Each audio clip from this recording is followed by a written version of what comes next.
Okay, Shalom Aleichem. We're going to do... Okay, we're saying the laws of Talmud Torah. There's a fascinating halacha about you studying Torah and your son.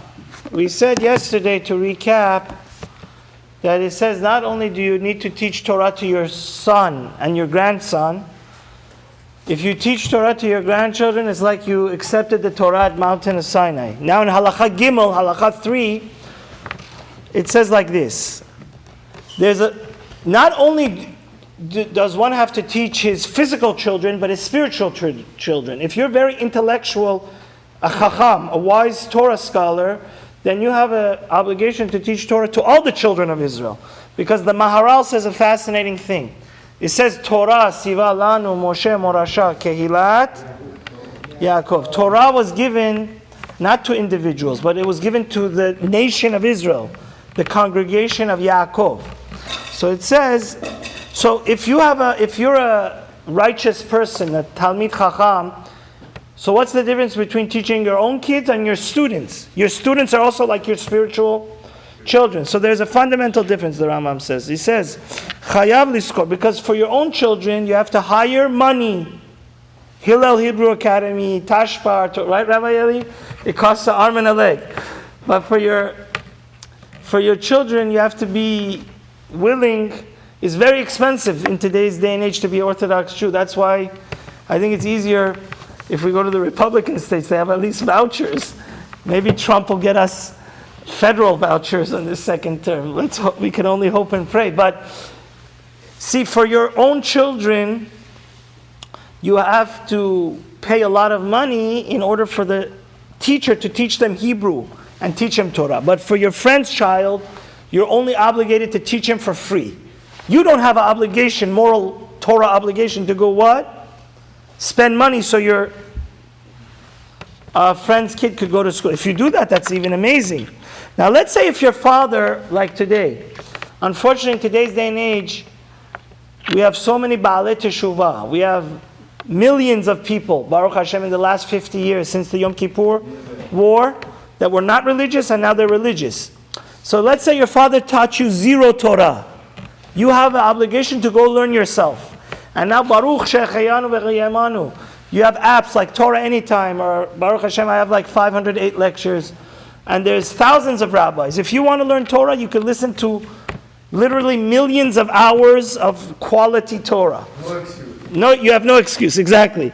So it says that, how do we know that if your father didn't teach you Torah, you have an obligation to go learn, educate yourself? Because it says, Ulamadetem, otam ushmatem lasotam.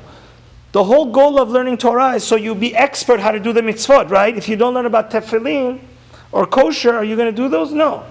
So it says, go learn the Torah so you could carry it out. And the Rambam says something very important here. If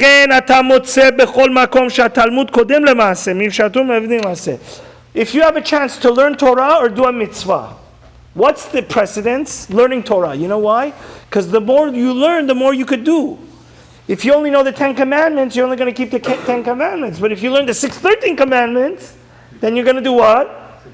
From A to Z. So the more when you learn Torah in the proper way, and that's why we're learning this book, because Torah is studying Torah is the most powerful mitzvah, but it has to be done in the right way. But if you do it in the right way, it's going to compel you to what?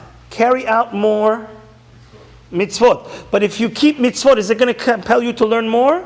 Not necessarily. Not necessarily. So it says, En ha'maaseh mivile Talmud. So this is why, by the way, every morning in our prayers we say Talmud Torah keneged kulam.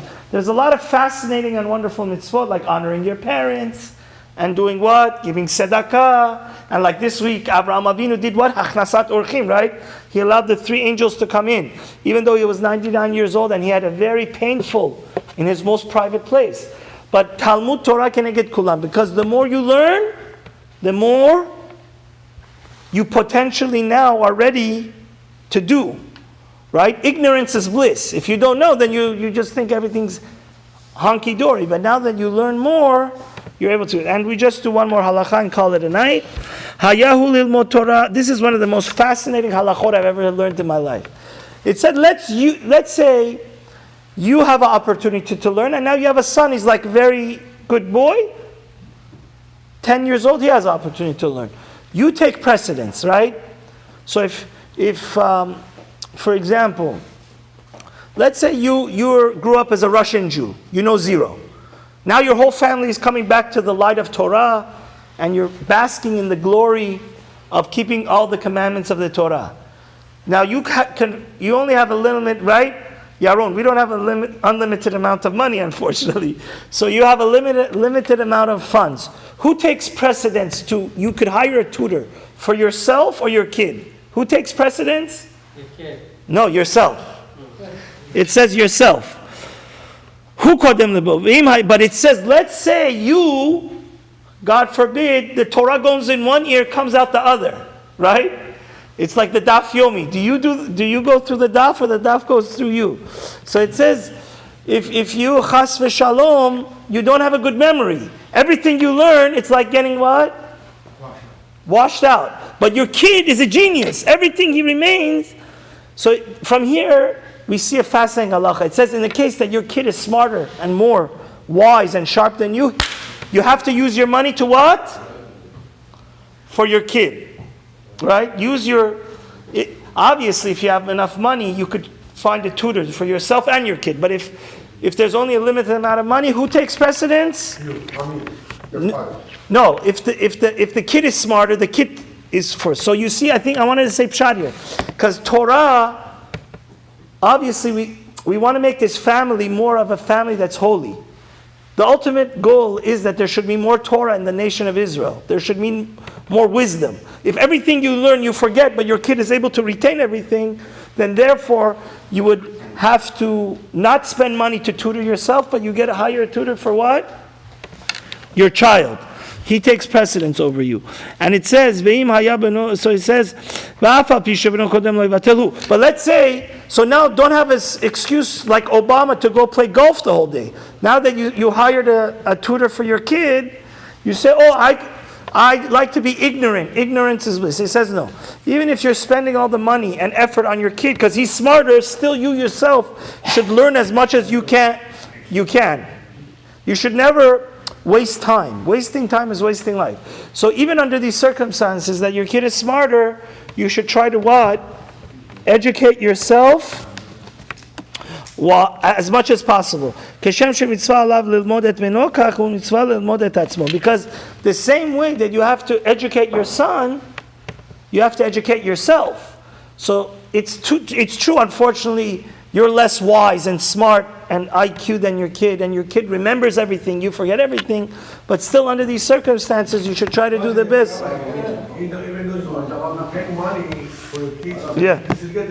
Yeah, you get the credit too, but it's also a shame because you don't know anything. So the Rambam is just saying that even if your kid's smarter, you yourself should try to do the best you could do. Not just say, give up, just say, I'm not part of the train anymore. Just get off the train. At least even if your train goes very slow and his train is going speedy, you should try the best you can.